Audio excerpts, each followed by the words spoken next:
Friday night, another CBSI Hot 10 show. You guys know where to find it, comicbookinvest.com. Every Friday, the Hot 10 list is curated by the one and only Ben S. And we've got Ben here and Richie here. We're going to get into the list today, but you guys know how it works. We start off every week with the Almost 10. And it's a very interesting Almost 10 list this week. Just like every week, the Almost 10 list kind of makes you hate yourself because you don't have these books. Hey, before you stop, did you see that note from No?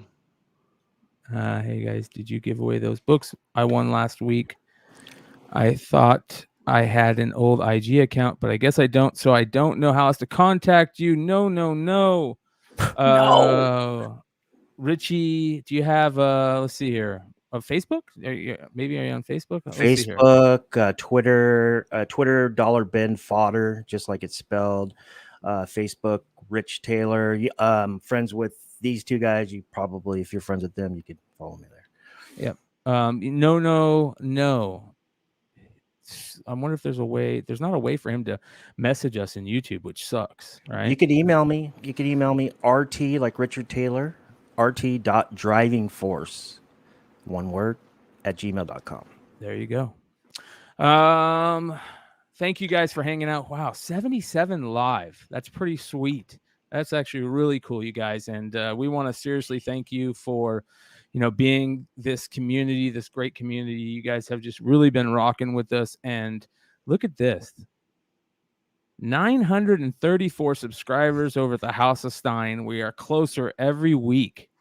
Every week, bro. Did you see I finally put up another video? I did, right? Oh, hell yeah. I did. And you don't even have it in the playlist, but I'll put it in the playlist for you. I don't know how to do a playlist. Oh, and look at that sexy guy. I got another. I got a little. See, this is like I'm going like weird now. I've got like a little, probably like a 5-minute, like cool cover type thing coming up too. So nice. Yeah. So I've already got that one set. I just need to record it and drop it and. Yeah, man, this Dollar Comic Hall video I had people telling me about it for days. Like, where do you go shopping so they could go shopping? You didn't tell the place, did you?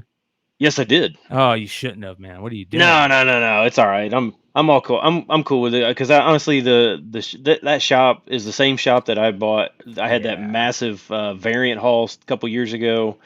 That was just the stupid Delato X23, all those that haul with all the massive variants and stuff. Yeah, that was like. Well, let's show some love to him again because to be honest, that's what we should do. Love that Bitterroot cover. What is the shop again? It is Comic Book World, and there's actually two of them. They have two. That book is look that book. Anybody know what that book? No. Anybody know what that book is? No. What is that? Okay, so I don't really know what it is. It's called Monster Matinee, I think it is. I didn't know what it was, but I was trying to look it up. I'm like, well, I don't even know what this is. And when I started, like when you go to like My Comic Shop and you start typing in a word, like pre-fills like books you've looked up before, I started typing in and it popped up. So I'm like, that's why I asked you. I was like, did we ever have this book on? We've ever talked about it, on like an Almost 10 or something like forever ago or something, because it populated it. So I'm like, I don't know what it is, but it is freaking weird, crazy looking cover, but rare. I can't even find any. I can't find any for sale. It looks like if that image, the way it's drawn, would be on like a Golden Age book. It's crazy. Yeah, good stuff. So you guys go check it out. Yeah, Comic Book World. It's in they have one in Florence, Kentucky, and one in Louisville. So good place. Very cool. So you guys go check it out. Really, really cool stuff. And then also we appreciate everybody joining us live every week. You guys, we're already at 103 live, which makes it amazing. Make sure you guys are hitting that thumbs up. Make sure you guys are checking out all the links in the description below. Also, go hit up Richie's YouTube page, Popcorn Culture. Give it a sub and show him some love over there. Richie's been buying all kinds of crazy cards and comics lately, and he showcases them all over there. So go check it out. All right, let's get into the almost 10, you guys, which is brought to you by my channel, The Amazing. Go check out The Amazing, you guys. 915 subscribers. We're Me and Brian are racing. We're racing, brother. We're racing. So go check it out. Go give it a sub. Lots of cool stuff over there. All kinds of great content. I think I'm making content almost every day of the week again. So it's a lot of fun. All right. Almost 10, you guys. Starting off with the first book. And you got to keep up. This book is following me now, man. Disturbed Dark Messiah is following me everywhere. Do you guys like, okay, so here's the problem. This cover is fucking amazing. It is really, really good. And that's my biggest problem. Do I want to own one? I don't know. I kind of do. It's Finch, man. You got to buy the cool Finch covers, right? I know, dude. It's beautiful, dude. And so, almost all the covers so far for this series have been good. Yeah, I tend to agree. I think when Finch kills it, though, he really kills it. Like his Moon Knight stuff is just freaking crazy good. Yeah. Finch was one of my early artists that I got into. Him, Michael Turner, all of those, a little bit J. Scott Campbell, but not as much as Finch and Turner back in the day on the Top Cow stuff. So no. You're gonna get us. You're gonna get us flagged. God. Fuck. All right. Anyways, really good stuff. I like that. I'm just not. You guys know me. I'm not a Disturbed fan. So what's this selling for? Is it selling? Yeah, it's a 1 in 10. It's some 15 to 20. So obviously not quite as high as who was the number one cover that was the crazy one? Capullo. Yeah. The Capullo McFarlane. Yeah. Yeah. Album cover. Yep. So, all right, this next one. Hey, final issues, man. We're starting to hear about them more and more, showing up on these lists, and people are buying them more and more. And I feel like X-Men has like a final issue every couple of years. Yeah, I mean, but this one obviously closed up a really long run. But I wouldn't think that this. I mean, it was still Uncanny X-Men. I mean, I would still think the print run can't be that low, right? It's not like you know, Batgirl or something, you know, kind of an offshoot. I mean, this is still friggin' X-Men. Yeah. No, I don't think that this is a rare book at all. But it still is a final issue, and maybe people are thinking when they see it, I don't know, what is it selling for? It sold for $45 this week. Oh my God. Yeah, I thought that was really high too. Wow. Yeah, kind of threw me. So I was like, oh, I guess I probably should mention it. Wow. Planet Arizona says he found this at Half Price Books for $1. When? Recently? And don't tell me you're in Arizona, because almost all the Half Price Books around here, like, they don't even get any comics anymore. So what? Tell me you're in there. Dude, the 2 Half Price Books that I had by me said they're not buying comics anymore. That was about a year and a half ago. Maybe they're doing it again, but that was about a year and a half ago. Yeah, they weren't buying comics anymore. Wow. Yeah, man. Crazy. Okay, yeah. Oh God, no. This is 5 years ago. Yeah, that makes sense. All right. Next on the list. This is interesting. Star Wars, this is from the Epic collection, right? And I saw this too. This blew me away that this sold for as much as it did. This is the Clone Wars comic from the quote-unquote Epic collection, which I don't know what's really different than that they called it the Epic collection. There's a Star Wars Clone Wars Volume 2 out there that's not the Epic collection. Does it have the same stories in it? Reggie, you probably know. I didn't even know what this was. Well, I have no idea. Here's what it collects. It collects Republic 55 through 67, which if you guys know how Star Wars worked at Dark Horse, they would do like 10 issues, and then it would be named something, and they would do a couple issues in between, and then it would have another name. So even though it says Republic 55 to 67, there is no Republic 1 through 54. You know what I mean? That's just the whole Dark Horse run. So anyways, the Star Wars Dark Horse run 55 through 55 through 67, Darth Maul Death Sentence 1 through 4, and Star Wars Tales number 22. So you get Kenobi and Anakin during the Clone Wars. Anakin goes back, I think, at some point to Tatooine again for the Tusken Raiders or something, if I remember correctly. And then there was some Asajj Ventress stuff. Of course, the whole Dooku stuff with Quinlan Vos, where Quinlan Vos kind of starts getting close to the dark side. So I don't know. I don't know why this is a big deal right now. I don't really either, but it sold for $500 this week. Yes. Holy mackerel! Wow. Yes. I don't. Hey, I will say this, and this doesn't really have necessarily have anything to do with this particular book, but with the market kind of really soft right now, I've been noticing a ton of trade paperbacks selling, like tons of them.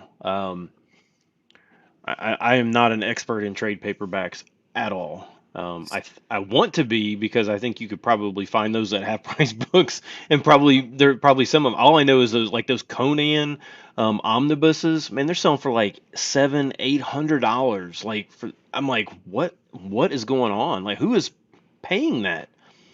Yeah. But weird. yeah, It's really weird. So and here's the thing. So this is from Marvel, and Marvel Epic Collection. It says reprints the Marvels. It says here, Epic Collection trade paperback that collects issues of Marvel Comics' initial line of Star Wars comics. This is Dark Horse stuff, so that's very interesting, being put in a Marvel book. Yeah, interesting. Yeah.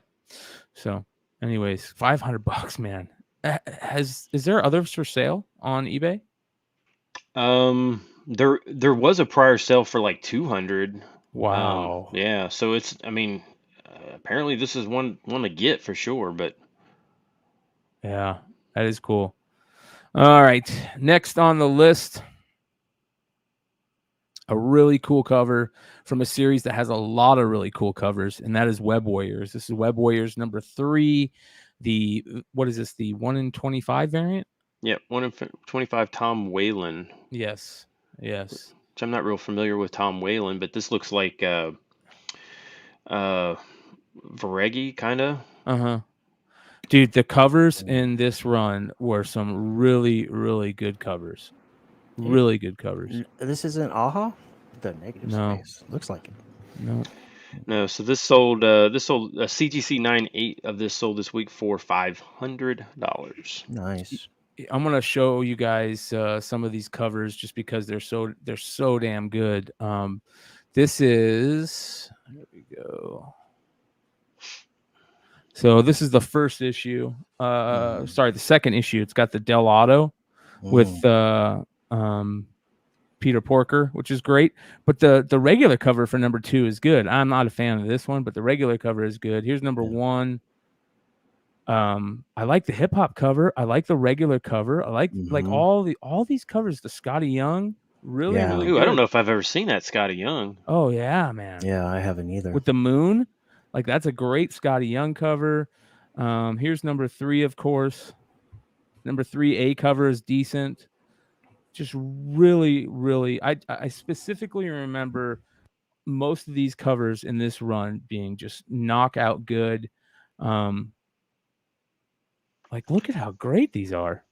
Yeah, Phono Autograph says Tom Whalen does a lot of Mondo posters, and Omar says that he just recently did a Radiant Red cover for Hasbro's Lightning Collection. This might be one of somewhere you guys want to go jump in and at your comic shop and look for these ASAP and just grab them all. Look at this cover right here. So good, dude. Who's that? Who did that cover? That looks like Tedesco, maybe? Yeah. TT, right? Isn't that Tedesco? Oh, yeah, that is Tedesco. Yep. Yeah. I was gonna say, it kind of looked like the color palette kind of looked like his, but look how good, man! Holy shit, that's a good one too. I like that one right there. Ooh, Duarte. Yeah, that's Sweet. That's a number 11 incentive. Yeah, and the Crap. A cover is just beautiful, man. So go check them out. These are all the Web Warriors covers. Really, really cool. What'd you say this was selling for again? 9.8 sold for 500. Wow, Mm. very nice. So even though the market is pretty soft across the board, there are, I mean, some of these people are still buying some of these things. I've noticed that a lot of the higher sales tend to be on some of the rarer books at this point. Yeah. That hip hop cover was badass. Love that Clips album, and Ultra Maximus is right. He's keyed in on those qualifiers. All right, next on the list, a super low print run Spawn book. It's probably the lowest ordered, right? Isn't that it? Do you Lowest think that ordered? It ties supposedly with another book. this one? Yes. I would have Hold thought on. something in like in the 190s or 180 Sorry. or It is the 170s. third lowest quantity of copies ordered by retailers in the series, 11,827, tied with Spawn 242. So 11,827 copies ordered by retailers. Wow. So it surprises me that they didn't start upping their orders knowing that 250 was coming up. Yeah. Huh. Yeah. Yeah, this is a cool cover. Is this who did this cover? Look, McFarlane. Yeah. Right Is there. that a McFarlane? Yeah. I can't tell his signature. I'm It blind. is McFarlane. Yeah. McFarlane. Yeah, this is now 160 raw. I think it's McFarlane. It is. Pretty sure. Okay. It is. All right. How much raw? 160. Wow. So Joe is 243 the lowest print? I think he's saying 243 is Yes. the lowest print. 243 is the lowest. Yeah. There we go. That's cool, man. Yeah. Very cool. All right. This next book is very interesting. I don't know anything about it. I'd love for people to let us know. John Tarr returns. Number one, there is more issues on this too. What the freak is this thing, man? Yeah, bro. There is 5 issues of this, as a matter of fact. 5 issues. Let me show you real quick. I saw this and I thought, man, what in the world? What's a John Tarr? I don't know. Is that person's name? That's a great question, but there is 5. Like I said, there's 5 issues. There's number 2. Looks like self-published stuff. And you guys, I talk about this all the time. When you're going through dollar bins and you find weird stuff like this and you can get it for $1, it might be worth it because they're so rare. This was John Tarr Returns was released by Miller Publishing in 1990. So if anybody out there read this or knew anything about it, I would love to hear from those people because it is weird. Definitely weird. No, there's no Joe. There is a John Tarr not returns like from the mid '80s, like just John Tarr. Like if you go in my comic shop, you can find it. John Tarr is a slur, is it? I hope not. Oh, I hope not, man. That's we didn't know. We have no clue on that. Yeah. So there was actually 3 separate sales on this. They're all graded. A 9.4, a 9.6, and a 9.8 all sold. The 9.8 sold for $230, the 9.6 sold for $170, and the 9.4 sold for $130. Wow, that's kind of funny. Somebody had some they were sitting on. Like, I'm gonna get. Why would you grade this book? There's got to be a reason. Like, is there somebody famous that? Yeah. Man, I don't know. I mean, literally.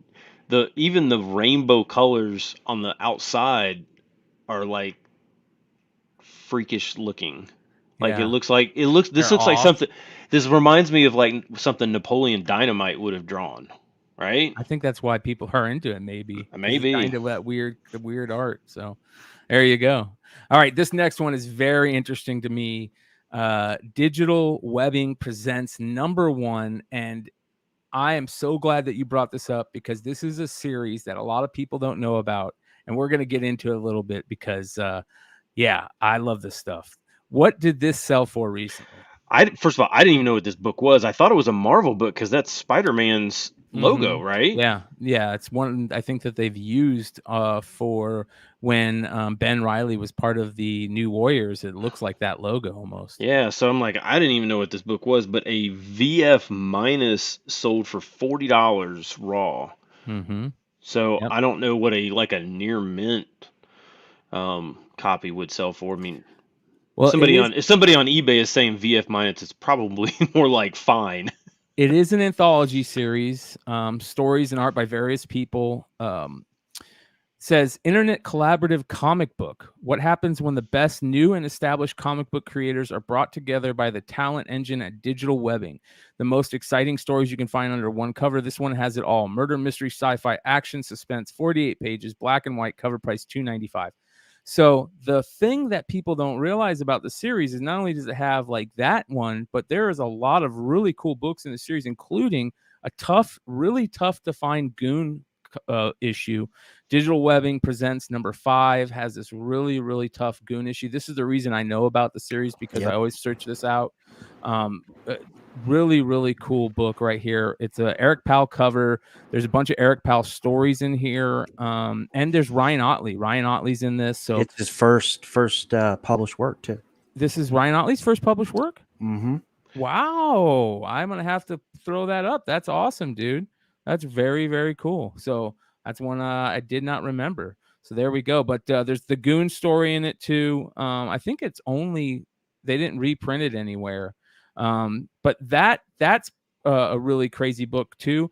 But to me, one of the most crazy books on this whole series, as of right now, I'm sure somebody's going to tell us more crazy books about it. But there is a book in this that is limited to 500 copies, and it's a turtle cover. So this is Digital Webbing Presents. Hold on one second here. Is that like it says limited edition? Is that like a 24 limited?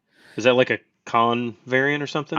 So it says here, limited to 500 copies, covered by Andy Tong and Jeremy Roberts. 3 stories: Teenage Mutant Ninja Turtles story by Dan Berger and Andy Tong. And I don't know where it comes from. I don't. That's a good looking turtle cover. Yes, and that's what blows me away. So this right here. Now the regular 24 cover, I think, is a decent looking cover, but the 24B cover is a cool sketch cover that's also limited to 1,000 copies. So they do some cool stuff towards the end of the run, it looks like. So be on the lookout for these Digital Webbing Presents issues. They're really cool. I wonder if like a store would know that this is called Digital Webbing Presents, or if they would have like filed this under Teenage Mutant Ninja Turtles. Yeah. Great point. Yeah. Great point.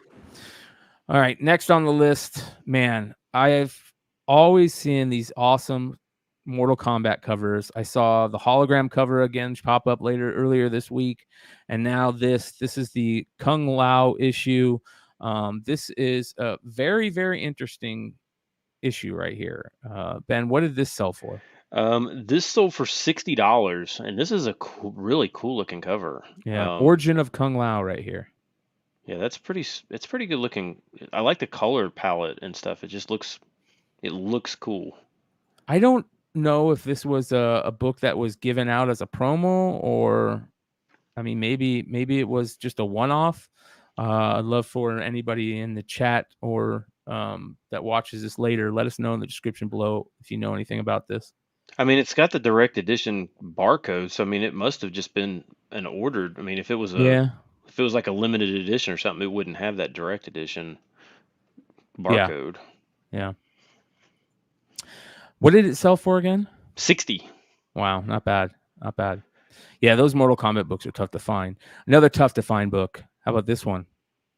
Namorita #1. Good luck finding this book. Ben, do you know about this book? I did not know about this book until I saw it. I was like, what the crap is this? Promotional comic book that was produced in association with the Metro-Dade Miami Police Department. So that's pretty cool. It was distributed in Miami public schools in 93 and 94. That's pretty sweet. Yeah. How many nice copies of that are out there? There can't be. Yeah. There can't be hardly any, right? Yeah, not many. So Yeah, this sold for 180 raw. you notice how they put $1.50 value, not Right. for sale. Because they were giving it away, and Yeah. hey, look, of course, then if they put $1.50 value and they're giving it to kids, then aren't you really kind of like paying kids? Yes. Yeah. That's funny. That's funny, man. Yeah, this is a crazy book. Kind of looks a little crazy. The drawing on the cover, it's kind of looks promotional. It's the best way For to sure. say it. What did this sell for? 180. 180. All right, this next one is very interesting, weird. Bathing Ape, the hardcover. Now, okay, so for people that don't know, I guess a Bathing Ape. It's a clothes manufacturer or something, right? Is that what that is? I think so. So it says here, streetwear giant A Bathing Ape has been on the scene for 15 years. This hardcover takes a look back at its glamorous history, and it goes by Bape, B-A-P-E. Bape just came out with an appropriately titled book called A Bathing Ape. A 368-page book is a chronicle of the company, showcasing its designs from the very beginning till now. So there's a bunch of different colors of these, different camos. So it features celebrity models such as Kanye, Pharrell, T.I., and famous camouflage print used on different products, and it's a different collaborations that is done. So yeah, very interesting, man. So Kanye's in that book? Yes. Let me show you what it looks like on the inside. What? Yeah. So What, here you go. what's up with the different color? Yeah, there's different colors. There's different color ones. What? And yeah, they're limited. So here's the inside. Let me show you. This is what the inside is, which is kind of interesting, I guess. I'm not really. I swear, it's amazing. I've never even heard of this. Yeah. So I don't know, man. It's kind of like, it's interesting, man. I don't know. People are spending their money on weird stuff these days. So how much did they spend for this, Ben?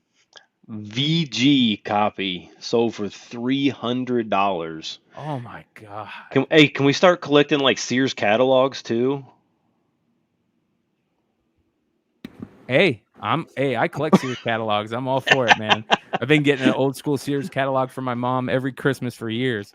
So it's funny because we did a show. I did 2 shows last week talking about the recent Bored Ape documentary that Philion, I think, did, and both shows they brought up the Bathing Ape group too, and man, if you guys haven't had a chance to go see this weird Bored Ape Yacht Club documentary thing, go check it out. If not, if you don't want to check it out, go watch the recent podcast episode 155 or last Wednesday's episode. We kind of touched on both shows, but it is very, very interesting. Do I believe it? I don't know. It's pretty unrecognizable once the information you find out.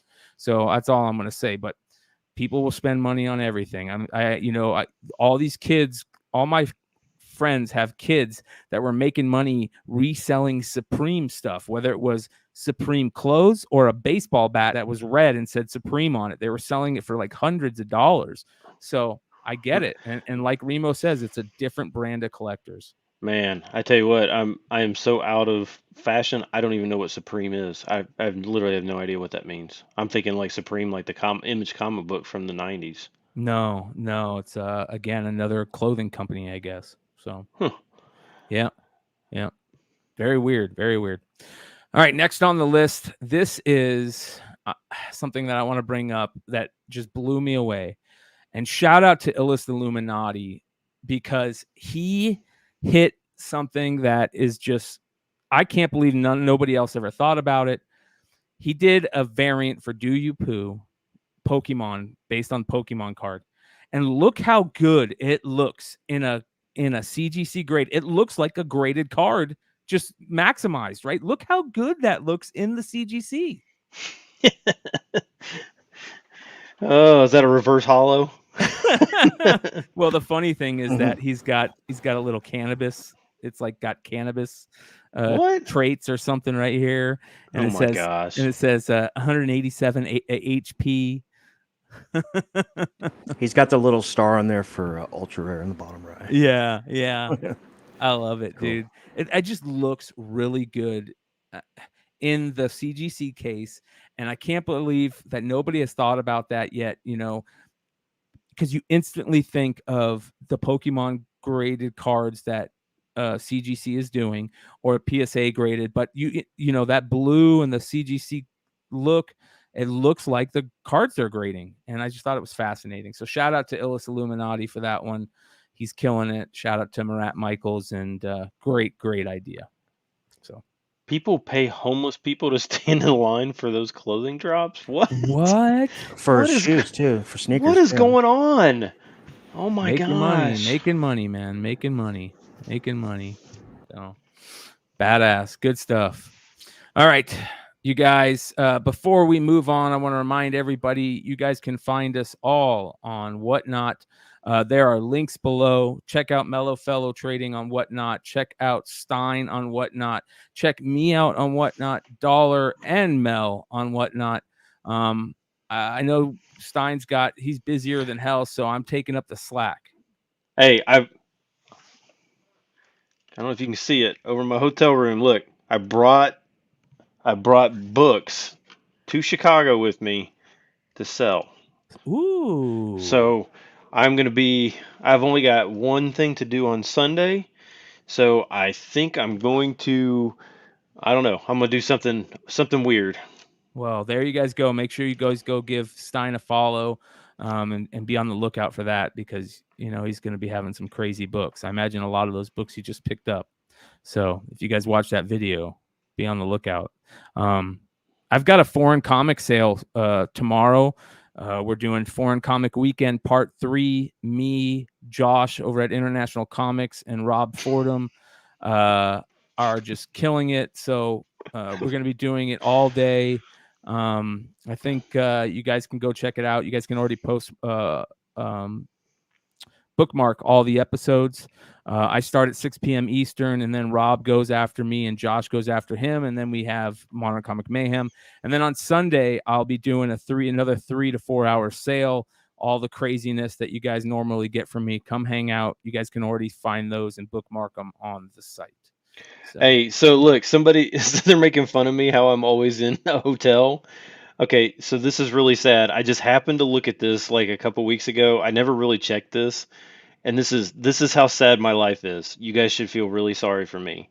I'm going to show you this on my phone. This is this is on my Marriott app. This is how many nights I have stayed at Marriott's in my lifetime. 1,073. Oh my god, dude. Over 3 years I have stayed in hotel rooms. This is just in the last 12 years. Wow. Yeah. Wow. You guys should all feel really sorry for me. Yeah.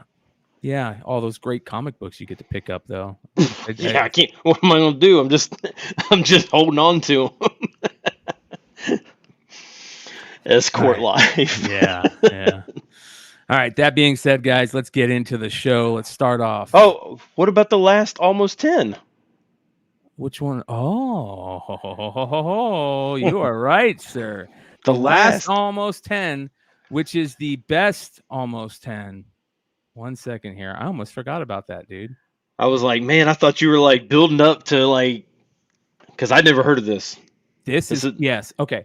So for those of you guys don't know, Tomorrow's Publishing is a publishing group that publishes these amazing comic magazines. They do all these. They do Back Issue Magazine, Retro Fan, Alter Ego Magazine. They do a lot of like Jack Kirby Collector Magazine. They do like spotlights on artists, Dave Cockrum, and all kinds of cool stuff. Comic Book Creator Magazine. But one of their two biggest issues or magazines they've been doing are Back Issue and Alter Ego. And Back Issue Magazine is a great magazine. It's just really got really cool stuff in it. Here's, for instance, what you get in Back Issue Magazine. It's just for comic fans. It talks about history of comics a lot and stuff that's coming out, and It's really, really good stuff. And people have been collecting these magazines for a long time. Well, one of the greatest issues of this Ben found that I've never seen. Well, I didn't find it in real life, but Is this the same back issue? Because 1985 Dave Stevens, it says back issues. I don't know what to think. Like, what is this? I don't know what it is. I've never seen this. Yeah, it's a Dave Stevens cover. I have no idea what this is. And if you guys look up back issues on the internet, you'll get some crazy pictures. So be careful. But that's what makes me wonder, is this from the same Tomorrow's Publishing? I don't know what this is. I don't know if all I know is it sold for $2,700 raw. Now I don't know what's on the inside. I couldn't find the only picture that I could find was the one that the guy listed on eBay. I have no idea what it looks like on the inside. I couldn't find any information on it on the internet anywhere. Everybody's saying it's not the same. Yeah, that's what I mean. Like when you sent me just back issue 1983, and so I'm looking for this cool back issue 1983 from Alter Ego and all that shit because I collect those. You get some really dope covers on there, but this is not from this can't be from the same place. It doesn't look like it for sure. Oh my God, back issues, the kind men like. Yeah. I was telling Brian, I still think that overall, even though they're not the shortest print books in the world, I still think Dave Stevens covers are still I don't know how you can still buy them for like $10. It doesn't make any sense. Yeah. I almost feel like $2,700 was like for the art for this because, man, this is what a great piece, especially for the Dave Stevens fan. Yeah, that's not one that I've ever seen before. Yeah, that is awesome. All right, now that I've done that, let's get into the rest of the list. Our Golden Age honorable mention this week: Daredevil Battles the Claw. This is Silver Streak Comics number 7. As you guys know, the Claw is a major villain in Daredevil, the first Daredevil. This is not the same as Marvel's Daredevil. This is OG Golden Age Daredevil, and those Silver Streak comics are super, super expensive. What did this one sell for recently? This one sold a CGC 7, which in 2017 a CGC 8 sold for like $4,000 or $5,000, something like that. A CGC 7 sold now for $20,000. Wow. Yeah. And it was not a pedigree either, so it was just a blue label. Interesting. Golden Age, man. Shit's crazy. Crazy. I don't really know what the guy on the bottom is doing, but like the one with the little ticket hat. Yeah. The little ticket guy hat. I don't know what he's doing, but yeah, that Claw character is sick. Creepy. Yeah, super creepy looking. Yeah. So did they get Daredevil from this? Is this where they got the idea? Because that guy kind of looked... yeah. The Daredevil was an original comic. I mean, I think his rights went public, right? So anybody can do the original Daredevil stuff. Or maybe was it Alex Ross that tried to bring him back? There was something about that. So there are, every year, certain rights to certain characters or songs, they go public and anybody can use them. Yeah, it is. To be honest, that is old school racism, I imagine, is where that came from. So all I know is Hartman's comment just made me laugh. That's a fun font. It's just a weird comment. I don't think he's blind, John. No, I don't think he's blind. I don't think so. So yeah, Dynamite. Yep, Dynamite with Alex Ross covers. That is correct. So, well, if you got $20,000, you can go buy this book. Yep. All right, next, the honorable mention this week: Miles Morales, Spider-Man number 2. This is the 1 in 25 Takeda variant, and it is badass. I don't remember. I mean, I remember this coming out, but I didn't remember that it was an incentive, because I remember all those Stan Lee tribute books were all just like B covers, or some of them were A covers. A covers, yeah. Yeah, I didn't realize that there was an incentive, that was a Stan Lee tribute. And then for it to be Takeda on top of it was pretty cool. Yeah. Shout out to Manny the Comic. Oh, there he is right there. Cool. Yep. Yeah, those are beautiful. This sold this week for $225 raw. Wow. So, not bad. Not bad at all. Manny, there you go. Make some money. Yeah, making the cash. All right. He only bought one. Oh, what? He does that. Sometimes he walks away. I saw 3 copies. I thought he meant he bought 3 copies. Yeah. Hardly ever. I mean, a lot of times I've seen him walk into the store. He'll show even the price of this specific shop he goes to, and it'll say, $5 or cover price or whatever it was, and he'll just walk away. The book's going like for $100 or something. He's good like that. Yeah. So crazy. All right, you guys, before we get into the rest of the list, 164 live watching right now. You guys, please hit that thumbs up. It really helps us out. And if you guys are not subscribed, we are so close to 1,000 subscribers. Please hit that subscribe button down below. That will help us out immensely. Check out all the links in the description below. Go subscribe to my channel and Dollar's channel. They are below also. Appreciate it. Here we go. Number 10 this week. Venomized number 5, the Pablo Sandoval 1 in 25 variant. I don't get it. Yeah, I'm supposed to say that, right? Yeah. Well, I mean, you love these homages, right? That's why I said I don't get it. And this is still my worst or most hated cover to the homage ever. I hate this cover. Yeah. It killed it for me. Like, I like the OG ones that were hard to find back in the day, but there's too many of them now, so it killed it for me. Sandoval? No, this Spider-Man number 1 homage. Gotcha. Yeah. But when they're done right, I'll grab them. You know what I mean? Now, Venomized, that whole run was pretty heavily ordered, right? Because that was like right when everybody was buying everything Venom, right? So I wouldn't think that, even though this was a 1 in 25 and it was a number 5, I wouldn't think that it's rare. But for some reason, it's not very easy to find right now. But yeah, this is now a $130 raw book, which seems like a lot to me because I don't think it's that great. But well, look who showed up. What up, brother? What's going on? Hi, Mel. How's everybody doing? Check your mic, brother. Oh, hold on one second. Get that together. Yeah. See, I do it every week, Mel, too. Yo, I love this color since it came out, and I've always was like, yo, I'm gonna get it when it go down. It was $35 at the gate. It stays $5 for fucking however long it's been out. Now you telling me it's $130? Can't win them all, man. I love the cover though. I do love the cover.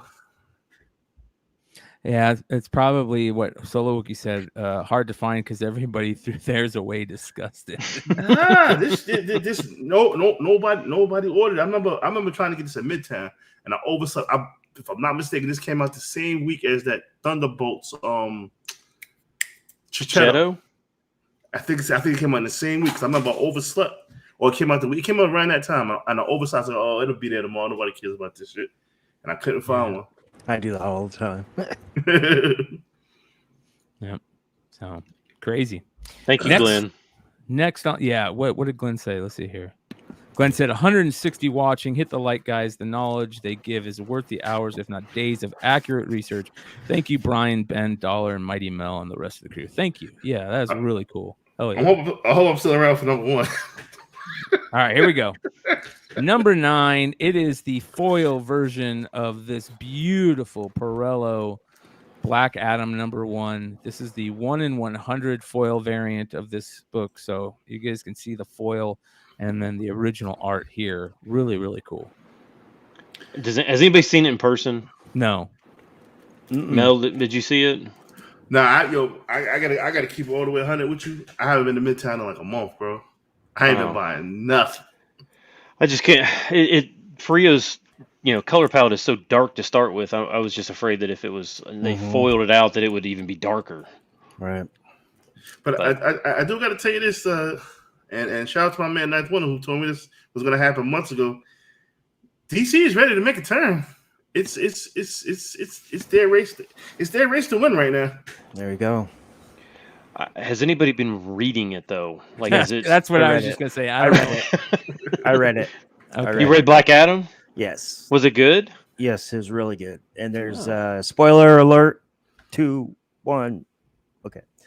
There's a first appearance of Malik Adam, which is supposedly in issue 2 going to be taking the Black Adam powers. And on FOC this week is issue 2, and he's on a few covers with the costume, the get up, and everything. What is the highest ratio of number 2? I think there's a 1 in 50 foil. Yeah, 1 in 50. Yeah. Okay. Jesus. Here we go. I gotta talk to Lucas.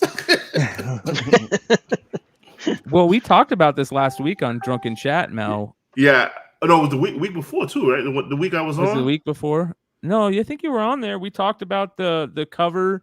I was on last week. Yeah, I was on last week. Yes. We talked about we talked about it on Modern Comic Mayhem when it was on FOC. Remember? Yep. So crazy stuff. All right, what is this selling for? 125 to 140. Wow. Will it go down? You think? Yes, I think so. Crash hard. I want one. But like I said with the Venom, I'll wait for it to go down. Fucking never go down. If they didn't do a regular cover with that with this, then I think it would have a lot better chance of staying. Because why would I want the foil if I can get just the regular version? Like, it looks basically the same, other than it's not foil. Yeah. So the regular cover, the regular version is what, a 1 in 25? No, it's just open. I think it's cardstock. I think it's just the card. I think it's just the B cover. I would get the foil for just rarity. Well, this number 8 cover is badass. Really badass. This is Hulk vs. Thor Banner War Alpha #1, the second print, 1 in 25. Gary Frank, beautiful amazingness right here. Yeah, the pencil work looks great on that. Yeah. The regular cover sucks because they cover up all that really nice pencil work. With the colorist doesn't do, doesn't give them much love on it. Is that where it says 60 years and 60 years? Is that Hulk and Thor, right? Is it Hulk and Thor's 60 years? Yeah. Both of them. Yep. Oh, okay. That's why Cates is doing what he's doing. That's nice. That's great, man. Yeah, that's nice. That's nice. Cool. That's nice. I appreciate that. Yeah. I don't normally like sketch covers, but when the line work is, like when it's a Jim Lee sketch cover or something like that. Then I'm like, okay, I like it. Yeah. This is next level. This is way better than the regular. Like I said, the color is. Is it this cover that's the color? Yeah. This cover, and it looks terrible compared to how good this is. Is this a ratio? Yeah, it's a 1 in 25 second print. Right. So it's going for about 70. Really? Yeah. I think it's possible to still get it. Maybe it was I can't remember. One of these books that came out this week is still in stock at Midtown, and it's much cheaper than what they're going for on eBay. So I don't remember which one. It may have been this one. It may have been the Perillo. I can't remember. It's probably gone now by the time my drunk ass type it in. What up, Pops? Wait, what up, baby? I can't remember what show we talked about this on last week, man, but do yourself a favor and go look at the color and you'll be surprised. And then look at this cover again, like a real nice big image of it. and zoom in on it, it'll blow you away. It's amazing. So, all right. Next on the list at number 7. Oh boy. Souza Micah. She is taking her spot as cover artist of the year, I think. She just keeps putting out these amazing, beautiful Catwoman variants. But here's the thing. Souza Micah's pen is strong. Her pen game is strong right now, right? Or her drawing game is strong. Right. Please don't burn yourself out. Please don't burn yourself out, because your shit is next level when you take your time on it. And you know, this is good shit. Don't burn yourself out. Don't Momoko yourself. Even though we love Peach Momoko, she's probably great. And her, you know how much I love her Usagi Yojimbo book. It is cover of the year stuff that year. But man, she has really, I think, just burned herself out by doing every cover, every book, you know. Yeah. So you know what I love about this cover the most? Word bubbles. yes. Yes. Yeah. Finally some word bubbles back. She's giving Harley a certain look that I love. Yeah. She gives that Catwoman that the way her latex hits, it's crazy. Shout out, man. Shout out to my homie. She's definitely doing her thing, and I wish I would have pre-ordered this because I want to get her and Adam Hughes on a show together. I want to see them talk to each other. 45 is on FOC this week, so you could order that. She's gonna keep hitting them. They're coming. She's doing the variants every run. I heard a little birdie on my shoulder told me she might be doing B covers here soon. What do you think about that? As you just said, burn it out. Don't burn yourself out. Don't burn yourself out. You're next level right now. Keep it coming. On a regular cover, was the call on a regular cover as well? DeCall was on the regular cover, and Frizen is DeCall. Yeah.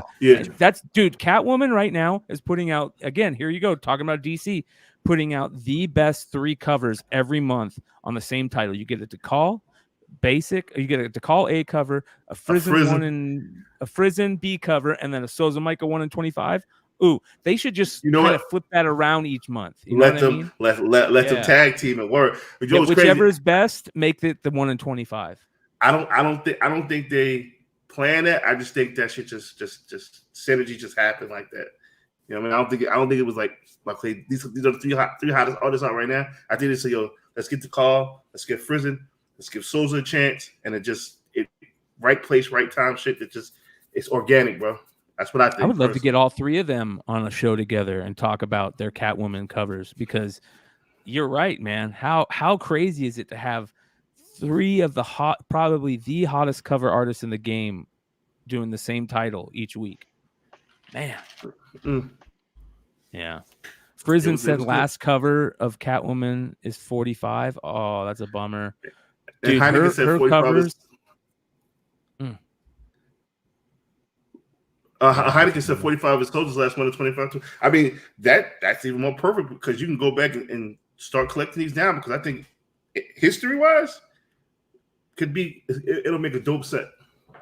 Yeah. It'll make a dope set, and I'm going to have to get on it because I'm waiting for it to come down. It'll probably never come down, but yeah. Well, continue to stun us and continue to keep that pen game strong, because you're next level. For sure. Yeah. All right. For sure. What is this selling for again? This is selling for 80 to 90. Wow, not bad. Not bad. I could do it. I could do 80. I could do 80. Yep. All right. Richie called me today and said, have you seen the latest episode of The Boys? It was fucking awesome. So tonight I'm going to go watch the latest episode. But it's been really, really good. Listen, I can't lie. The TV game has been strong lately. We've had Obi-Wan, which turned out to be dog shit in that final episode, but it's okay. We had Obi-Wan, Miss Marvel, which is good. Miss Marvel is surprisingly good, I think. We had The Boys and Umbrella Academy, which is really fucking good. I've been watching Umbrella Academy too, and I it's didn't even know really Umbrella. I fucking didn't good. even know Umbrella Academy started. It's Yep. the best season, I think. I streamed the whole thing in one day. Yeah, dude, I, good shit. I Man. haven't seen that one episode of any season, but I heard it was great. Well, it's funny because they have in the new Umbrella Academy season 3, they have Larry David's daughter as one of the characters, and she like spits this psychedelic shit at people. Yeah. And there's this moment where she spits this psychedelic shit at somebody, and then they all break out into a Footloose dance, and it is one of the funniest, coolest little moments. You're like, what the fuck is going on here? You know, it's so good, dude, so good. So, anyways, The Boys, another great series. Saw a little love with issue 1 last week. It's nice to get them the love that the comics deserves. The Ennis run was amazing. Yeah, so this one, not only just for the episode that just came out, but obviously this is the first Soldier Boy.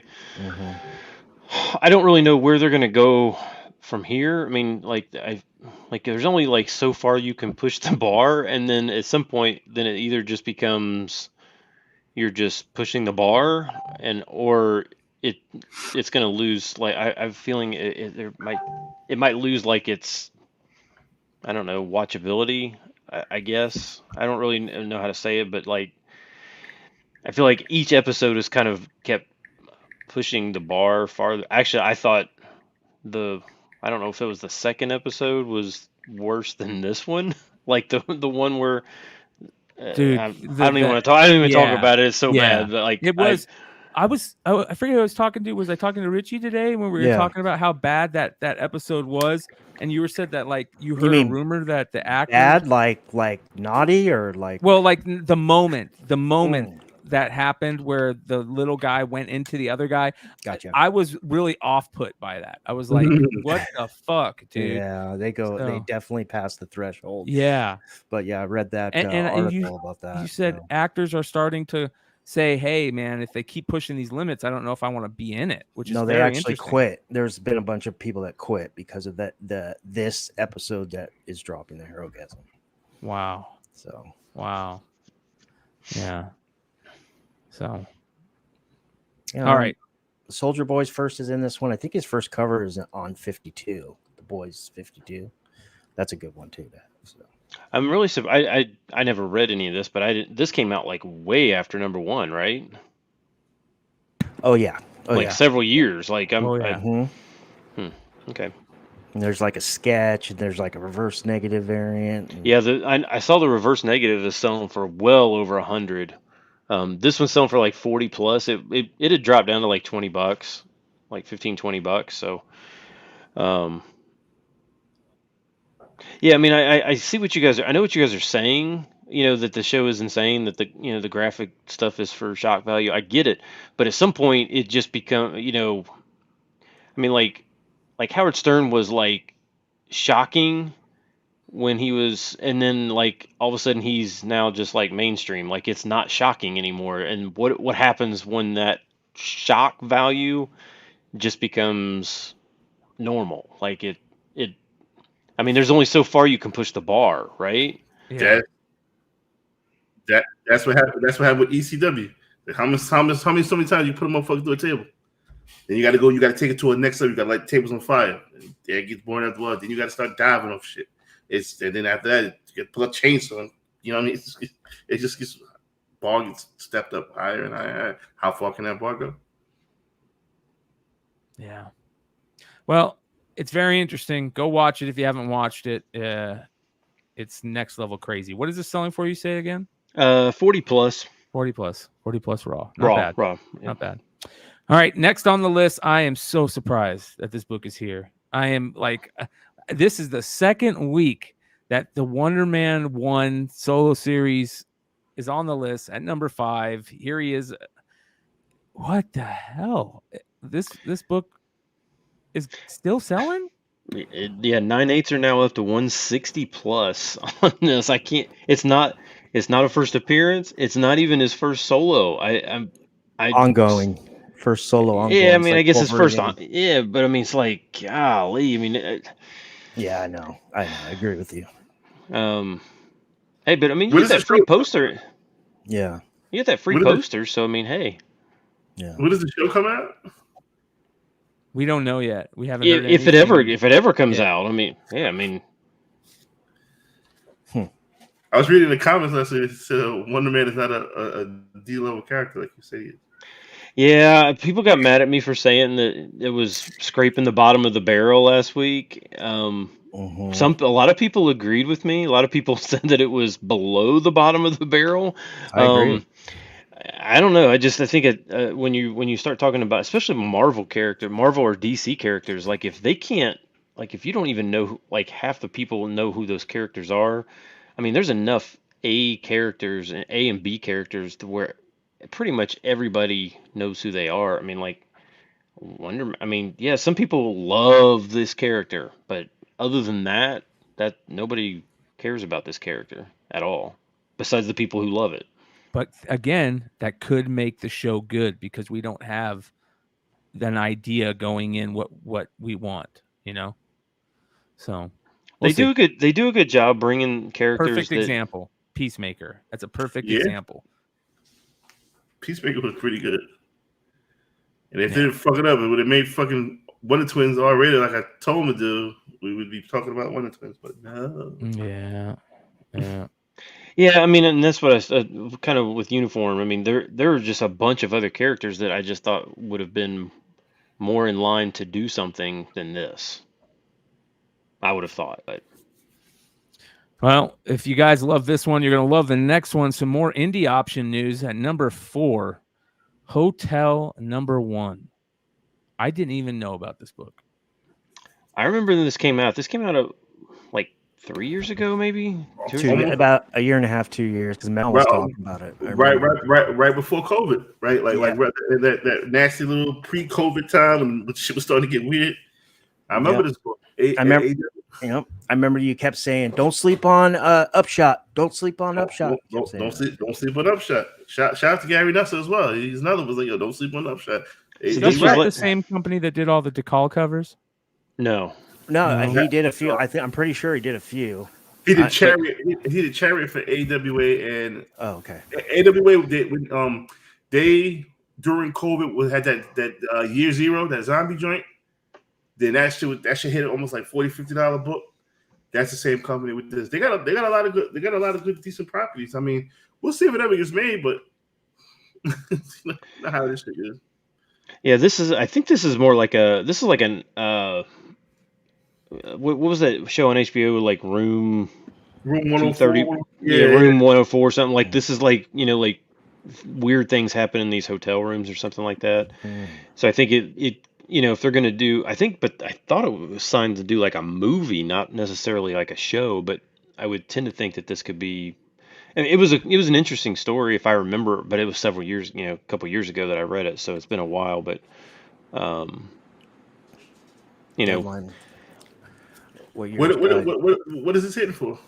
20 plus. It was like less than $5, so it jumped from like cover price to 20. So I got a few in the box somewhere. I was gonna say I'm sure you could probably hit a lot of back issue bins and still find it sitting in there for cover. Yeah. Yeah, there was news that dropped. I believe Deadline, maybe Bleeding Cool was the first to report it, that AWA Studios tapped what's the name, L. Callahan, to direct a film, and they're talking about using this as source material, this book. So, all right, interesting. Well, what is it selling for again? One last time, 20 plus. $20. There you go, you guys. All right, let's get into the top 3. Number 3 this week. It's actually a really cool cover. Midnight Western Theater number 1, the Gallagher variant out of 300. I seen this, and I read the synopsis. I was like, now that's an indie book. That's something worthy of doing a variant for. And I see Hive had them. I was like, oh, okay, they're only $19. I'm gonna scoop some, and I just followed around. And I didn't scoop any, but Great cover. This is a perfect example of store variants done right. You know what I'm saying? Great indie book. Not a lot of people are up on it. Great cover artist. Perfect storm. I like it. I can't wait to read this book. So you said the buy-in on this was about $20? 19. Well, it's now live and it's selling for 80. So Wow. yeah, it's definitely different than what we normally see as far as covers are concerned. It is now, Hive. If you listen, don't go crazy. Don't start making metals and plastic covers and all kind of crazy. Just keep it like this. just keep it simple. Just keep, you got to hit. Just keep the ball going. Do issue number 2. And then this title was optioned this week too, right, Ben? I think that's true. Yeah. For TV management, production, entertainment. Now look, I tend to love Gallagher covers, but I also have to be pretty honest. I mean, I hope that he didn't copy this. You know. Yep. Yeah. That's we talked about this. I forget where we talked about it actually, but the bottom line is that a lot of artists are now going the way of digital art, and a lot of the digital artists are sometimes they play a very tough game of seeing something they like and using it, that pose or that background, or instead of actually redoing that, they just say, oh, I'll just use that and change it up. And it is, I get it. It's a lot of people you can argue it either way, but on the comic world, look at what's going on with Matina. Matina still isn't getting any love in the secondary market because of that shit. So yeah, it crushed him. Yeah. I mean, I think a lot of it, I think people just want, if you're gonna do it, make sure you credit whoever you're taking it from. Like, I don't think they necessarily even care if you do it, but make sure that you put that after whoever the other part, whoever you took it from. I don't know, maybe that's just me. I think that's probably the biggest issue. Yeah.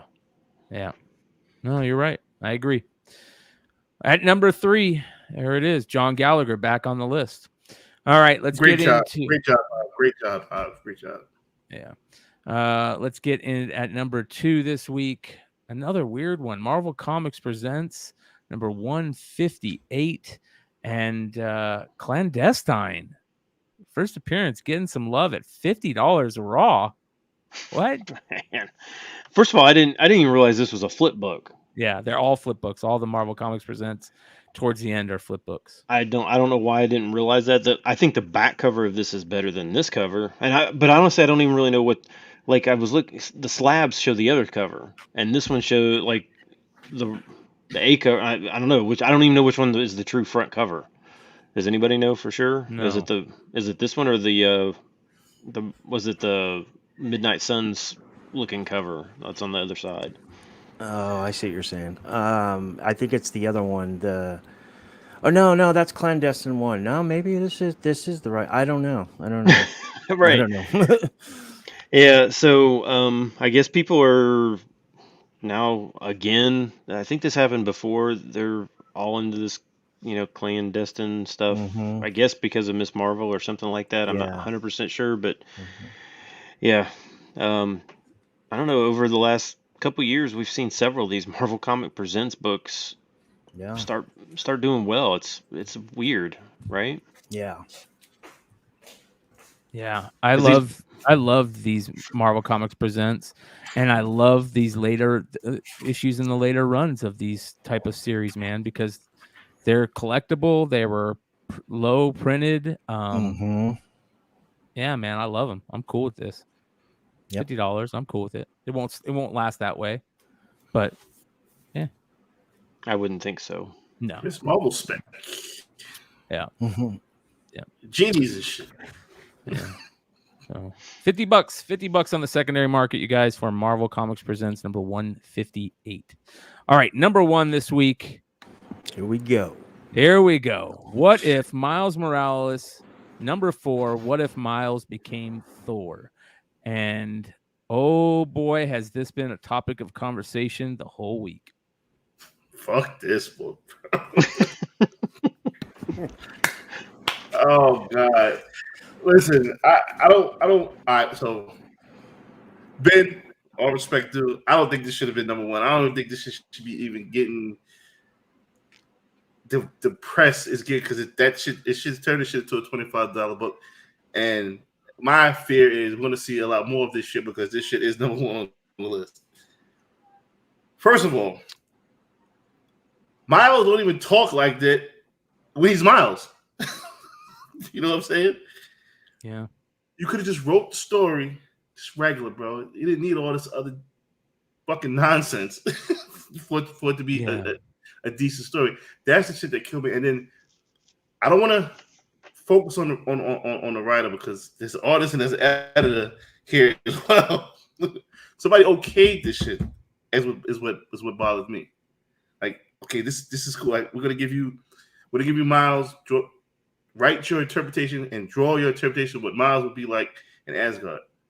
No, they made it Brooklyn. You got fucking first of all, the graffiti on the hammer shit killed me, because I don't give a fuck who you are.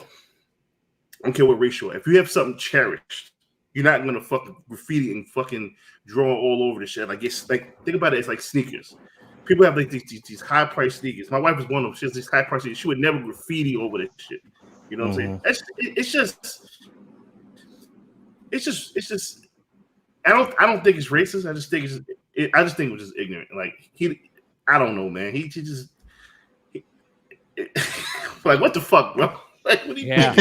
Yeah. Listen, man. I don't think you can really give him much, like, out of it. You know, you can't let him be like, oh, it's not just necessarily. Yeah, it is. This is stupid. And you're right, Mel. Like, there was an editor. Somebody should have said, this is dumb. Like, I can't believe somebody over the. How old is the writer? Is my question. Like, Well, this is his first Marvel book. Okay. First and last. He looks about early mid-30s. So he came out with a post. He said, quote, "I've taken the last few days to step back and listen. I acknowledge your criticism for my recent issue of What If Miles Morales was Thor. While I've lived a different experience through my own Jewish and Mexican background, I still know inauthenticity hurts. And I'm sorry this failed on that front. I've appreciated hearing and learning from my Black and Puerto Rican comic peers and hope to use this moment to help promote better authenticity. I'm also going to donate what Marvel paid me to the Brooklyn Book Bodega, which works to build literacy and get more books to kids in NYC." Great job, bro. Like, this is the type of stuff, apology or response people need to put out. Just be straight to the point. I'm sorry, I fucked up. It was inauthentic. I won't do it again. I'm gonna give my money to this. If he would have said that, if he would have said, "Yo, I fucked up, my bad," if he would have just wrote that, then I could be like, "Oh, okay, he knows how to write," but he not from where we from, bro. Like for you to just put that shit even out there, that's crazy. What are you doing, man? The interesting thing to me was, and you brought up like the graffiti on Mjolnir and all the stupid things he says when he says hammer time. Yeah, I'll be honest, man. I'll be honest. If they would have done just a cover where it was like a somebody had done a mural of Thor, right, on a black wall, and then you had somebody spray paint graffiti like that on the Mjolnir, that would be a great variant cover. It would look great. But to put graffiti on Mjolnir because you have somebody that's black now carrying the hammer is so off-putting, man. And the shoes, the hammer, I don't even mind. I don't even mind the sneakers, because the sneakers is not. You know what I'm saying? Everybody with sneakers. Everybody with Jordan 1s. You know what I'm saying? I don't mind that. I ain't mind Odin wearing Timbs. I didn't mind that shit at all either. And there's panels when he's talking to his Uncle Loki, where he's just talking like a regular dude. Then he do this bullshit, hammer time, and all this other dumb shit. You don't need that. You could write the character, just write him normal, bro. Just write him normal. That's it. Fuck you ain't the jive turkey bullshit, man. No, man, don't do that. Yeah, he says jive turkey. Yeah. No, Oh no. I was like, wow. I read the first 3 issues before we came on here to see if, because it's all different writers, 4 different writers, to see if they used, slang or whatever you want to call that, and they didn't. They didn't. Right, Miles. Like I said, fucking regular Miles Morales doesn't even fucking talk like. Why the fuck with Dole Miles Morales talk like? Man, what the fuck is you like? Again, what the fuck are you thinking, bro? Like you wrote this shit like, oh, I think it'd be great if we put Hammer Time here. No, the fuck I won't. What's the point of these books anyway? That's my biggest Milk problem. the cow. Yeah. We all liked it because of the art on the Captain America one. We thought that was cool, but other than just the art, it feels so stupid, dude. It feels so stupid. It feels like they went, okay, you know how we're doing all these cool, like, what if Spider-Gwen was Thor covers? Instead of doing what if Miles was Thor covers or what if Miles was Captain America covers, let's do a series on it and write about it. And I felt like that's what happened. And nobody likes those stupid what if Gwen was all those variants. 90% of them don't hit. Maybe one will hit, like the Miles Captain, but 90% of them don't hit. Yeah, I saw multiple articles stating that Marvel's doing this because they're crowd testing characters from actual comic book,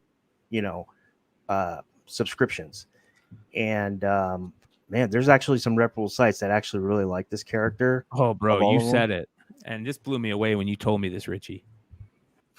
What? Miles? Yeah. Mm-hmm. How disconnected are people right now, man? They were paid to say this shit. They were paid to say this bullshit because there's no way anybody thinks that. I ain't drunk enough to really give my real honest opinion, so and I don't want to do it here. I think all these characters, and I don't mean to offend anybody, but they're all cheesy and they're dumb. That's just my opinion. It's no reason for fucking Miles to be Captain America. What for? What? He's fucking Spider-Man. What the fuck? Yep. Yeah. Well. Was there ever what if Peter Parker was fucking Captain America? No. Was there ever what if Peter Parker was fucking Bruce Banner or Hulk? No. Why the fuck do this? Well, they're milking the Miles money, but they made a wrong turn here. My opinion. The fucking road rub the fucking cliff. You ask me. Yeah. I got to get over to Drunken Chat. All right, Mel. Thank you guys for having me. I will be back next week. Good Mel, seeing you again, bro. Have a great weekend, brother. All right, take it easy, bro. I think that it's right to have this book at the number 1 because everybody is talking about this book right now. I agree. Everybody is talking about this book, and it's selling still. It's selling. It's so weird. It's just weird. The market is so weird right now. I don't ever want to say it's down because I think just people life is down in general. Nobody has any money. They say, oh, I can spend $100 to fill up my gas tank, or I can go buy Miles Morales became Thor. I don't know, but right. It is definitely a weird market. The fact that this is a book that would be selling $30. I don't get it either. But I guess some people like, what was that? What was it, like X-Men Gold or something? Mm-hmm. Is that the one that guy that? Mm-hmm. Is that book still selling? Because they pulled it's down. It definitely dipped. I mean, you might be able to get it for cover price now. And that one they pulled off the shelf, right? Yeah. And made a second print or something like that with. Mm-hmm. Do you think they make second prints of this? I heard that Diamond still has them in stock. What? Wow. Yeah, that's what I heard. I don't know if that's true or not. I just heard that today. $52 for cover A and B. It's just yeah, and just like a huge amount of sales. Now again, when you start going into like mainstream media, like average Joes, they just pop over and just buy stuff. They don't. Right. So it pretty much doesn't matter what you know what you're selling. If they got on there and said, "Hey, do you remember this DVD?" All of a sudden, mainstream people are gonna be like, "Oh, I need to go buy that DVD." There's a lot of people that are very influenced by what they see and hear. So yeah. Well, again, I think that, and when I compare this to another issue that I think was way off the mark, also, when you read it, at least for me, this was so off the mark, but so was that Spider-Punk series. That Spider-Punk series was so off the mark. Like they had no idea what punk culture was like. Yeah. Again, we talked about this in the latest Bogcast episode. Go check it out. It was a lot of fun. But we talked about so many of these huge legacy IPs, Star Wars, Spider-Man, the people, Halo, Game of Thrones. The people who are writing these series, they don't care about the original stuff.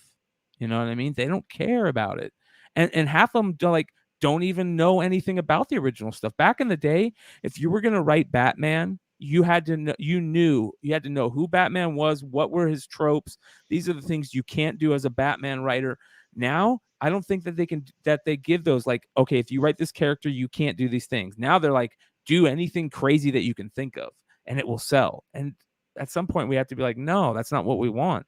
But maybe we are old. Maybe this is what kids want. I would love to know any younger cats that are under the age of 30.